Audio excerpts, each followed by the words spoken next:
Привет! Сегодня еще один секрет, как использовать гаджеты для романтической обстановки. Когда мы жили в другой стране довольно длительное время, и у моих родителей был день свадьбы, было очень сложно придумать, что же им подарить. И вдруг меня осенила идея, что бы я хотела, чтобы они ощущали, как это должно быть.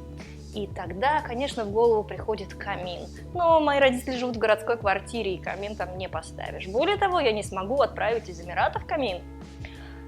И к нам на помощь приходят гаджеты и интернет. И есть такая замечательная вещь, как приложение.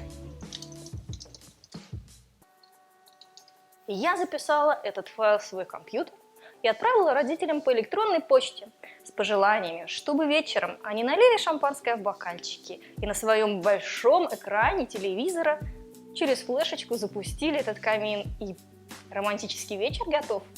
Более того, в дальнейшем мы постоянно использовали этот телевизор-камин, и потрясающий эффект. Люди, которые сидят к нему спиной, начинают говорить, что он греет. Конечно, он не греет, но эффект потрясающий. Используйте этот лайфхак, и будет с вами романтика. Счастливо!